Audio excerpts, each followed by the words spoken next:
Hi అండి, నమస్తే. Welcome to my channel. నేను తృప్తిని.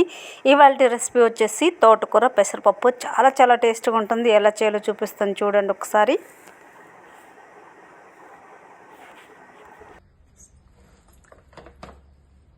ముందుగా స్టవ్ వెలిగించుకొని కడాయి పెట్టుకొని కొద్దిగా ఆయిల్ వేసుకోవాలి.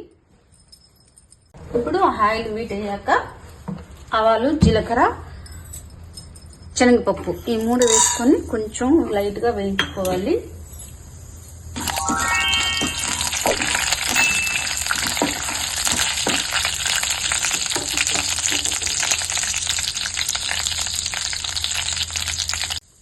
ఇవి కొంచెం వేగిన తర్వాత ఉల్లిపాయలు, పచ్చిమిర్చి, అలాగే వెల్లుల్లి ఇవి కూడా వేసుకొని లైట్గా వేయించుకోవాలి.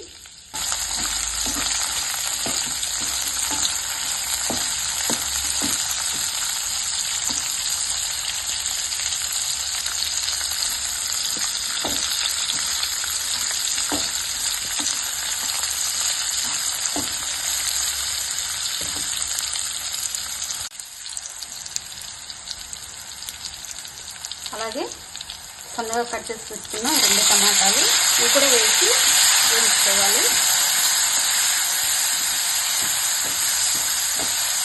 నానబెట్టుకున్న పెసరపప్పు, 1 కప్పు పెసరపప్పు 1 గంట పాటు నానబెట్టుకున్నాను. చూడండి, ఇవి కూడా వేసుకోవాలి.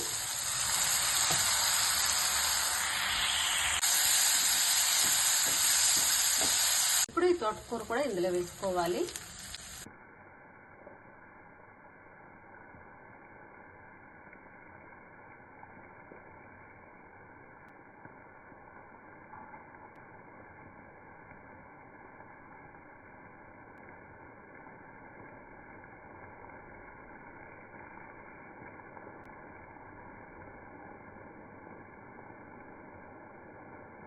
మంచిగా కలుపుకోవాలి. ఇలాగా ఆ కూర పప్పు అంతా కలిసేలాగా ఒక 2 నిమిషాలు ఇలాగే ఉడకనివ్వాలండి. ఇప్పుడు మూత పెట్టుకొని మరొక 3 నిమిషాలు ఉడకనివ్వాలి. ఒకసారి చూడండి. ఇప్పుడు ఇందులో ఉప్పు వేసుకోవాలి. కొద్దిగా లైట్గా తోడుకొని మళ్ళీ మూత పెట్టుకొని ఉడికించుకోవాలి.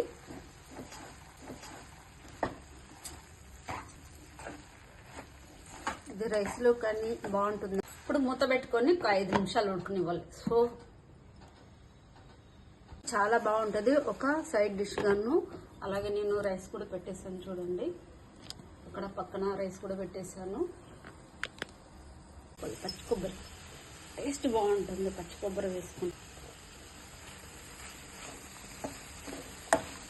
ఒకసారి కలిపేసుకొని స్టవ్ ఆఫ్ చేసుకొని వేడి అన్నంలోకి వడ్డించుకుని తింటే మస్తుగా బాగుంటుంది. చూసారా, రైస్ కూడా ఉడుకుతుంది ఒక పక్క. నేను ఇది మా పాపకి లంచ్ బాక్స్ చేస్తున్నాను. అయిపోయింది.